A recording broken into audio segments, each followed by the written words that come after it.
Hello, my name is Charles Hopkins. Thank you very much for inviting me to be part of this important conference. I assure you I would truly prefer to be there with you, engaging in the discussions and so on, but it just wasn't possible. In these next few minutes, I wish to raise the issues of core competencies and reforms in curriculum and pedagogy that are happening in a global context. And I hope these remarks will be of use to you in your conference. But first, let me put up a few slides to be helpful in our discussion. So I hold a UNESCO Chair in reorienting education towards sustainability at York University in Toronto in Canada. Our chair was established 25 years ago to help UNESCO and nations reorient their education and training systems away from traditional development goals towards sustainable development goals. And over the years, I've delivered lectures and so on, I guess, in over 70 countries, but also China. My first visit to China to better understand your education systems was in 1987. A very different education system from what you have today, of course, and a very different China. Okay. Currently, I co-chair the Asia Pacific Institute on Education for Sustainable Development that's centered in Beijing. Now, as you're aware, today's students all around the world will be the inheritors of a very different yet very connected world. Not only will communication links bring us closer, but so will collaboration around the sustainability challenges, such as climate change, forced migration, and intercultural differences, as well as the need for collaboration to create a more just and sustainable future for all. Now, the question arises then as to what is the role of education in addressing these challenges and opportunities. Now, I feel that much of the core building blocks around education around the world will largely remain the same. So the idea of enjoying learning and exploring what to learn, learning how to learn, and shifting the responsibility for learning from the teacher to the learner themselves, and then building the tradition of lifelong learning, continuing to enjoy inquiring and so on. But the purposes of education, I think, will change. Being experts in curriculum design and so on, I'm sure you're aware that UNESCO, about every 25 years, it looks at the purpose of education and what should change and so on.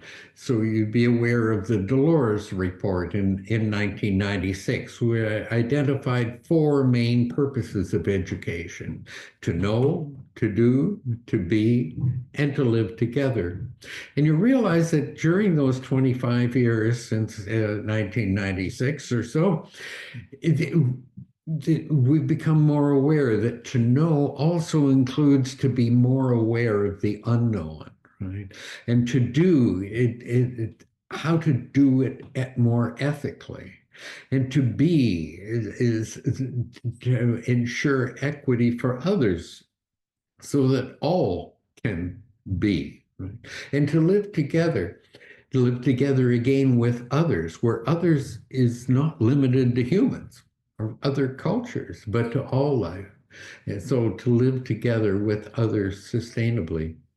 So these changes we're now looking at again, revisiting, and the program of UNESCO with the futures of education, where learning what should we become, what needs to change, and the transforming of education process, transforming both education systems, but also creating systems that can transform the learner, right? So, but if we look at it from a context of sustainability, We've, we've first of all endorsed the concept of sustainable development way back in 1987. But since then, we've had three attempts at trying to implement sustainable development. First of all, in 1992 at Rio, we came up with the first implementation plan called Agenda 21. Then the Millennium Development Goals from 2000 to 2015. And now from 2015 to 2030, we have the 2030 Agenda with the 17 Sustainable Development Goals. But in each of these programs, there was a role for education, public awareness, and training.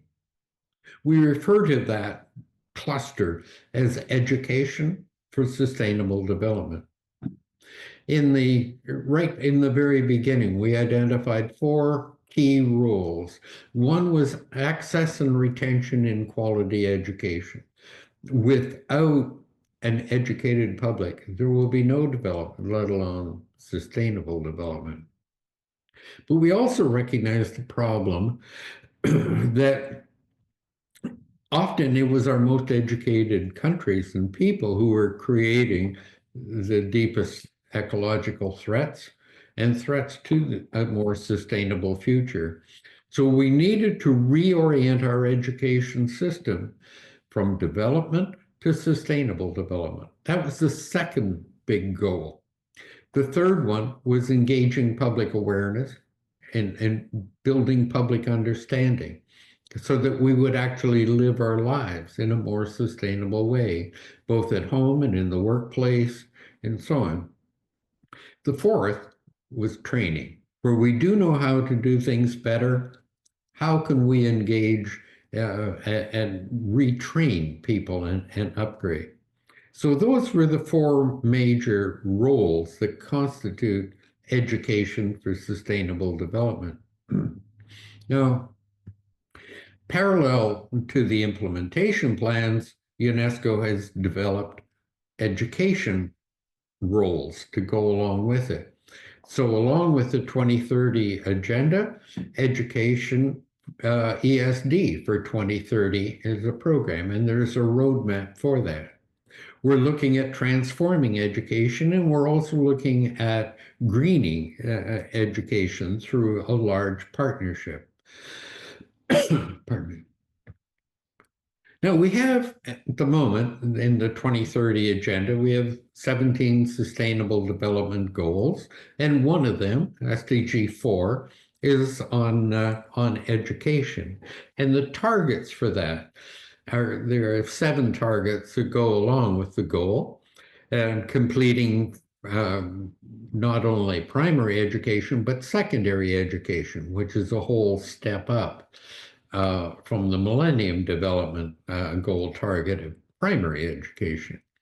But the one that I wanted to talk about that is quite complex and difficult, where we really need to engage curriculum, pedagogy, assessment, all of the kinds of issues that your conference is addressing, is target 4.7, knowledge and skills for sustainable development.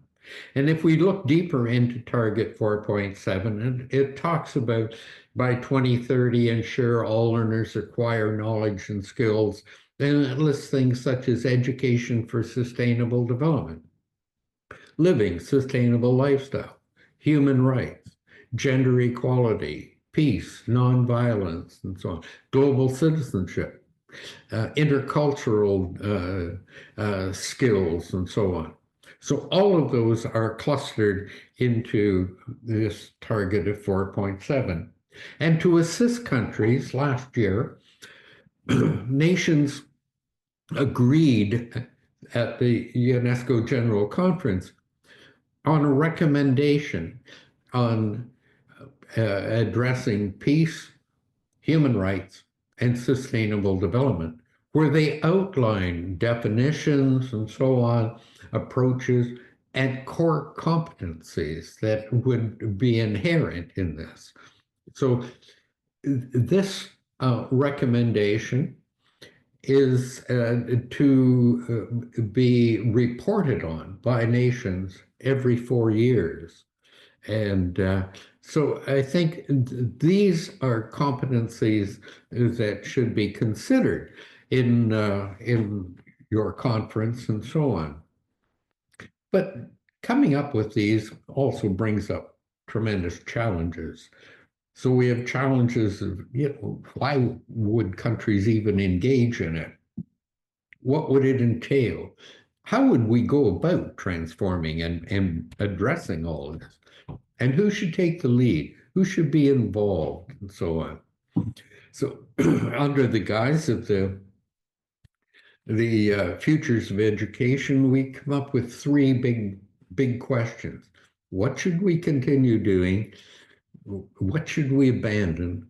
And what should we creatively start anew, and work on? And consider all of the aspects of education. What should be the scope and how should we go about it? How do we undertake transformation and so on? How do we change assessment? How do we build education for sustainable development into the current assessment scheme? So it all becomes very, very complex. Now, the big question is, are we transforming education or are we looking at transforming the learner? Right? If we look at transforming education itself, then we understand the great need. There are so many, hundreds of millions of people with no access to education at all, let alone the illiterate, or the people who have no access to lifelong learning. So the system of connectivity, the social justice aspects of how many people have absolutely no link to the internet and so on. So transforming the education system just physically is just one aspect. We also know that within the system we have millions of teachers. We have a shortage of 60 million teachers to deliver quality education. We have teachers who do not feel comfortable in addressing social, environmental, economic issues, and how do we do it at what grade level, and how do we shoehorn this into an already overly crowded curriculum, and one that is highly prescribed that doesn't even mention it, let alone faculties of education who feel very uncomfortable. Uncomfortable, and how do we address transformation of the system so we get the transformation of the learner coming out? UNESCO recommends that we have these stages. First of all, the acquisition of knowledge and information, so we know what we're talking about. But then we move up, in Bloom's taxonomy, up to critical analysis and application. But to do this, we need experiential exposure. We need to get hands-on learning. We need to stir the senses, and we need to actually build compassion. Because the knowledge is one thing. What we are trying to do now is to transform education so that people become knowledgeably engaged in trying to actually bring about the change. So the research that is needed in how do we bring about this kind of transformation, how do we do it in a context with parents maybe not even understanding the need for it, and with teachers who don't understand really how to do it. Now that's K to 12. But the need also is for the transformation in higher education. So it's a small percentage of people globally who actually graduate from university, yet that small percentage will be a very large percentage of those who will shape the future of the world as leaders in business and industry, as our political leaders, our thought-based leaders, our philosophers, our poets, our writers, our painters. the leaders of religious and faith-based groups and so on. So higher education plays an extremely important role. Fortunately, it's a synergistic role because universities can contribute the knowledge, the experience, the understanding in the leaders who will, and in everyday life, but also universities will gain the respect of being the shapers of the future. It will bring respect and meaningfulness to university professors and so on. But we need to figure out how really to engage, because we must realize that it was our current education systems that have created the problem that we are in. So we need to look at how do we transform higher education itself? How do we build sustainability as a main core purpose of higher education? How do we uh, reach more people?